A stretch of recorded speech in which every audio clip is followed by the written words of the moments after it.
Everyone is welcome.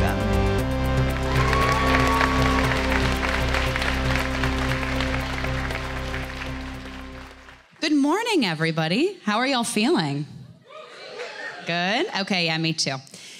So whenever I first saw the topic restart, I knew it was the one for me. I have a pretty personal story, but I wasn't sure if I wanted to share it. It involves my 2 marriages, my 2 divorces, and how those ultimately shaped my career. I was like, no, that's way too personal. I'm not going to share that story. Then I was like, wait a second. Do I talk about the number of careers I've restarted? I have worked in truck stops, which is a personal favorite, and I will happily tell you more after the fact, but not up here.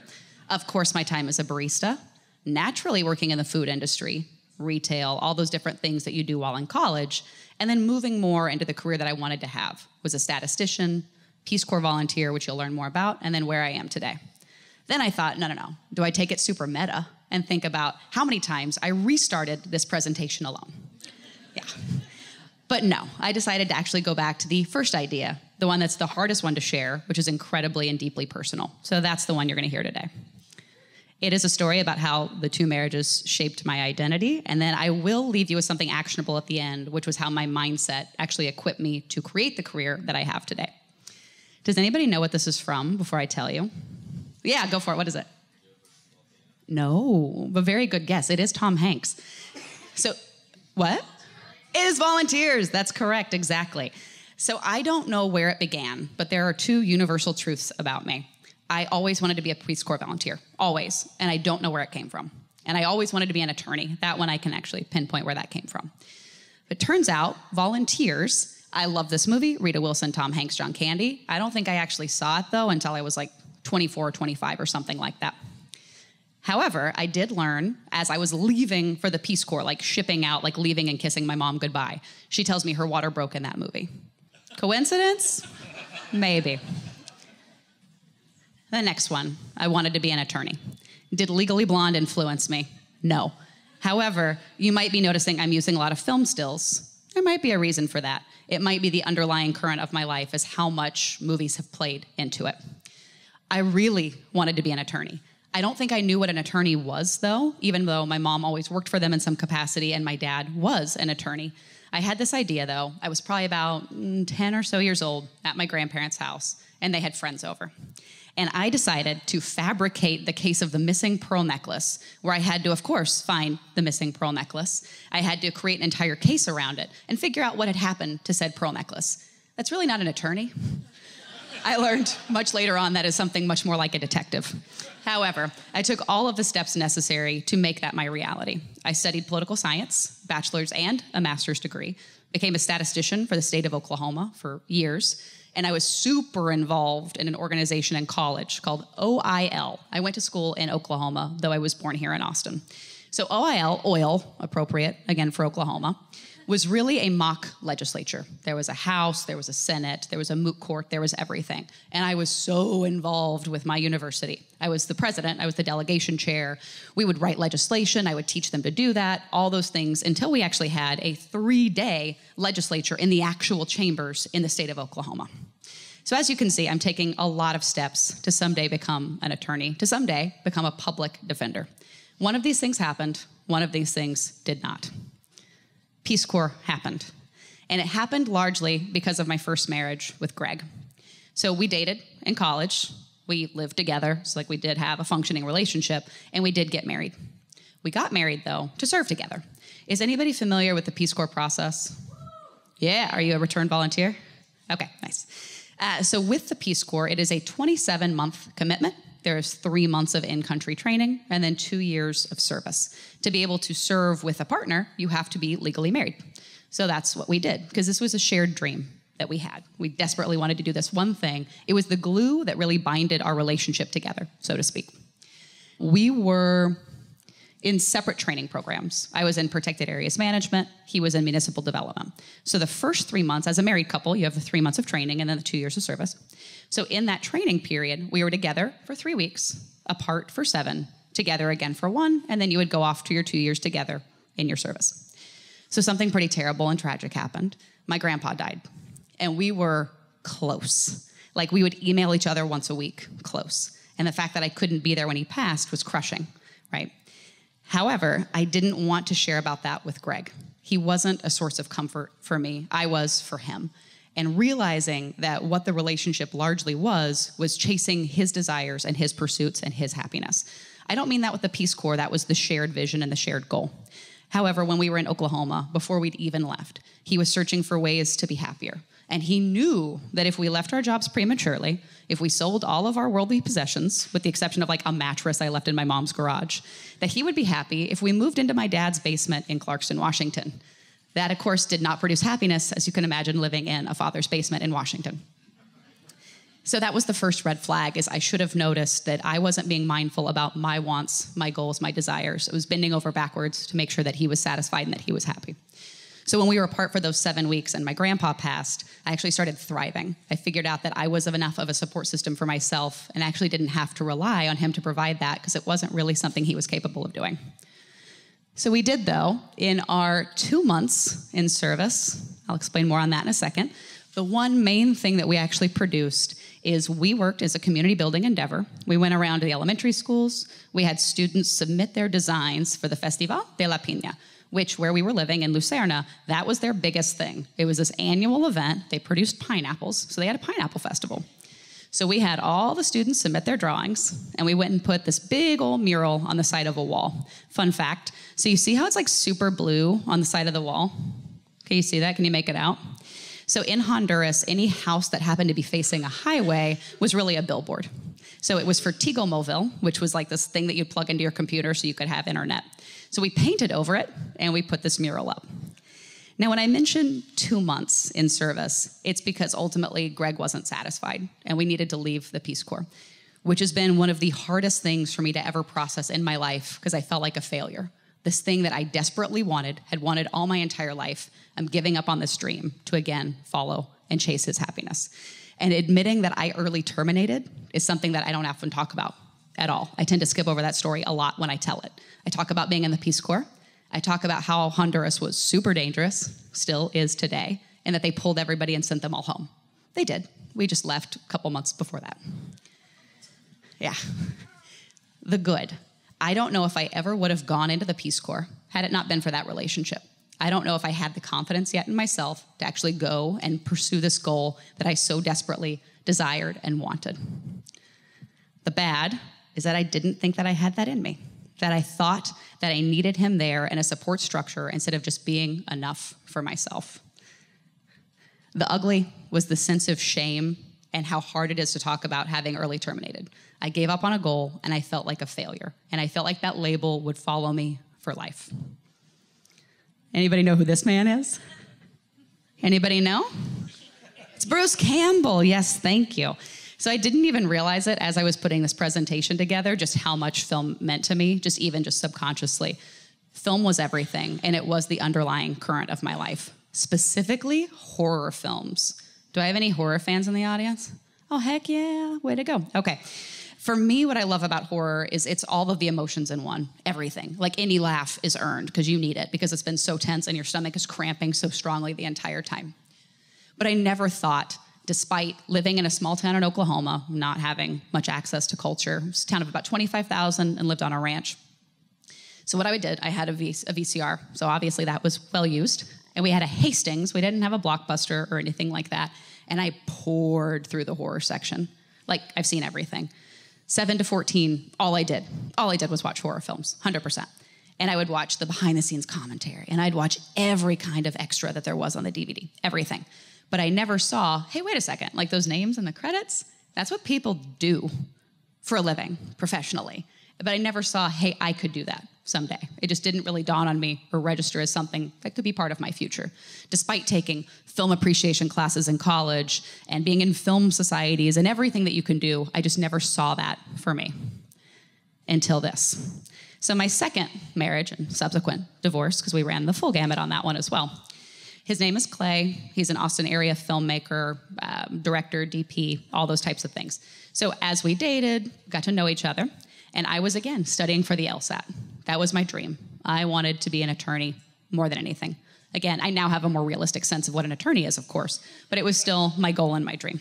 Studying for the LSAT, all that type of thing. There was something, though, that I learned that was so important and key, is I've now moved around enough. I've left the country, lived in Washington, did those things, and Austin was always home. I was born here, though when my mom remarried, left and moved to Oklahoma. Coming back to Austin was everything, and I would not give that up again, no matter what. So then one day, I'm studying for the LSAT, Clay invites me to come along with him to San Antonio, where he is shooting a film. So he's promising me, hey, wait a second. If you come, you'll totally have alone time. You can have the hotel room. Nobody will bother you. You can study all day long. It's like, all right, sweet, cool. Get through one practice test. Then the phone rings. Phone call, Clay. Hey, can you look at your computer real quick? Yeah, easy enough request. Sure, why not? Hey, does it have that card drive or that card reader on it? Yeah, it in fact does. Great, okay. Can you take a break for a while? Sure, harmless request, why not? Can you come down to set? We just need somebody to DIT. It's like, oh, okay, that sounds an acronym. I can probably fulfill an acronym, no problem there. I quickly learned what it is. It's just taking a card reader or card from the camera, putting it into the computer, external hard drive, et cetera. So like, I got this in the bag, easy peasy. And people have probably been there 8 or 9 hours at that point, right? And there were some hungry faces, and there was definitely like a lot of rumblings I could hear. It's like, oh, wow, people are probably really hungry. Maybe I should just like get some lunch orders. Not a big deal. I can totally do that. No problem at all. So I do that. Over the next 3 days, I come back every single day. And obviously I'm not studying at this point. I'm clearly just there on set and helping to ultimately produce and find and grow the skill sets of becoming a producer. Over time, my whole life has now become film, everything. So there was always the appreciation side. There was always the viewing side. Like Terror Tuesday, because I really love horror films, went every single week for countless years. I also started working at the Austin Film Society, doing sales, development, marketing, events, and of course they also put on films, so I'm watching even more films. The rest of my time is spent making films. Nights, weekends, giving of my time, my energy, my resources, everything to my friends to help them create their visions. In this particular one, Rat Pack Rat, I was the assistant director, one of the producers. We actually had some luck at Sundance back in 2014. We got a special jury prize. And I learned how to tie a bow tie, which is something that's still like a point of pride for me because it probably took me 57 minutes and about 46 tries. But if you ask me to do it now, I might completely and utterly fail. The good. So from the relationship, I actually learned that I wanted to be in film in the creative spaces in some capacity. I didn't see that as something for myself until the relationship. The bad. So as I've already been married now one time at this point, and something I didn't mention earlier because I don't want to embarrass anybody who's a role model to me, but everybody who's had a substantial place in my life has been married multiple times. So I didn't have the healthiest of respect for marriage. And in fact, to this day, I still probably don't in a lot of ways, and I'm trying to develop a better sense and practice around relationship. But sadly, whenever I realized that what I loved about him was learning, and I loved film, and in some ways, I caught up. I learned what I needed to learn, and then we didn't share in the same way, and it wasn't the same kind of love. But sadly now, we're in a marriage, so what do you do? The ugly. The thing that has actually motivated me the most to create what I've ultimately built with my career is all of this time, all this energy, all these resources, all these friendships I was making. Largely, it was a network that he'd been developing for a longer period than I had.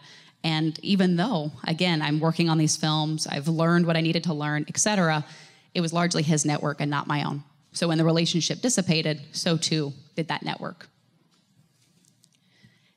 Finally, when I become more introspective as a person. Is anybody familiar with Leadership Austin? Okay, got a few hands. So they have a variety of programs, but the one I went through was Emerge in 2014. So Emerge is really more about figuring out who you are as a person so that you can become more external facing and give back to the community. So again, I'd really never been introspective, energetic, passionate about helping other people bring their things to life 100%, to the point too where by this point I've met the two gals who put on the television festival, start coordinating sponsor relations for them, and just keep giving of my time and my energy to other people and their projects. Because again, I've never been that introspective. So then one day, part of what we were tasked to do is sit there and write down what we valued. I'm like, that's rocks, that's crystals, that's woo-woo stuff. I obviously know what I value. I obviously know who I am. Duh, like aren't you just like born knowing that stuff? I roll. And then as I sat there rolling my eyes, I realized how passionate I was about this idea of what do I value? Like, oh my God, for the first time, looking inwardly, what do I care about? What motivates me? What's driving me? What is that passion? It's It's authenticity and connection.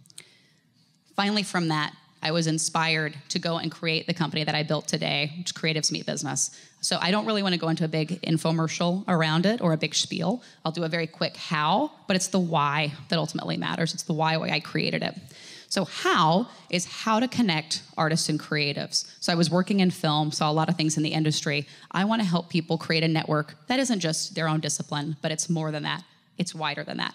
How do you build a substantial and meaningful network? At the second time, how do you learn the skill sets that you need to learn? How do you develop those resources, all those things? How do you make the connections with the people who can help you grow? Could I create that and build that and bring that together? The why is what matters. The why is I lost a network that I'd spent so much time and energy creating, and I don't want other people to not have one. How do I make it easy for people to go into an environment, make true meaningful connections, and feel like they belong? So there's roundtable events, there's a podcast arm, and then finally, I put everything on steroids. So one day, I was driving in the car. It was the day after I had just finished producing Social Media Week for the first time.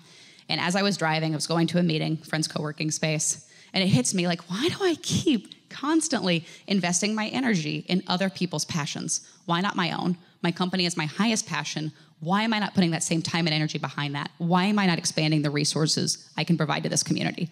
So I did. It's now going into its third year this September. So it's called Creatives Meet Business Experience. The Experience, CMBXP. Hear you on that? It has a lot, and it's a mouthful. Definitely working on it.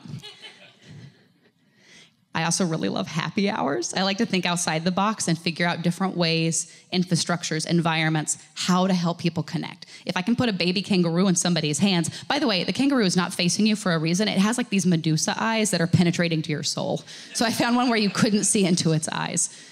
But what can I do to help people connect in ways that are meaningful and true, and not just, so what do you do, but who are you as a person, and how can we connect and create that?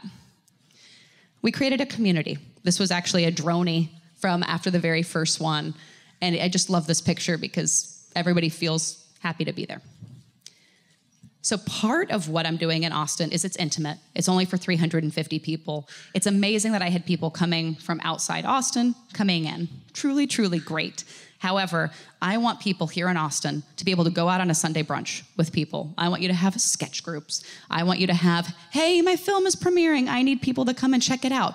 Good. That's what I want to help people build, in-person, true, meaningful communities. Part of that, though, also means I'm trying to grow that in other places. So I've been spending a lot of time in Portland trying to get that up and running. And then why not start doing some fun team building exercises, because ceramics are fun and we can do more than that too.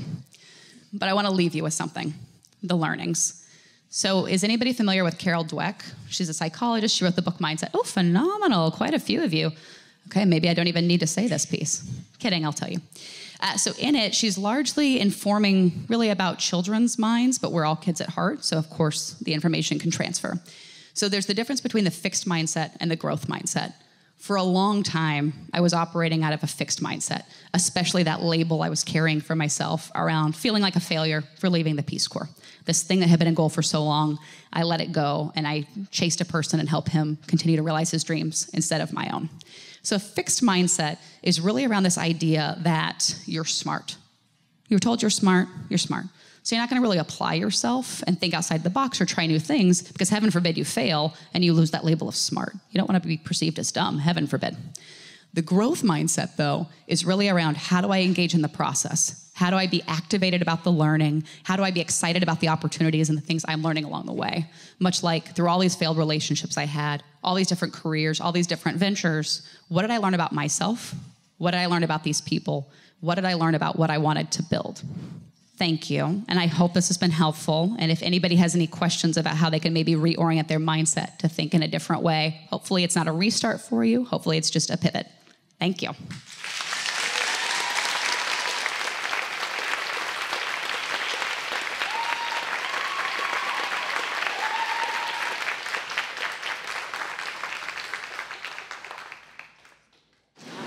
What is your favorite horror movie? Oh my God. Okay, saving the best question for last, because this is the last one. What is my favorite horror movie? It is Nightmares in a Damaged Brain, with a subtitle of just Nightmares. It is phenomenal. Do you want to know a little bit about it? Okay, phenomenal. So it's about a guy who escapes a mental hospital while at the same time you're exploring just family dynamics in Florida, and you don't really know why these two stories are aligned. He's making his way closer and closer to Florida, killing people along the way, obviously.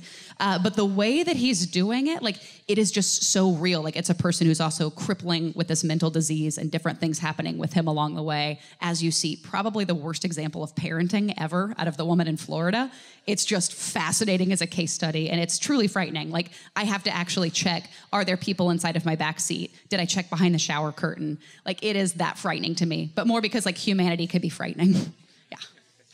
All right, let's give it up. On that positive note.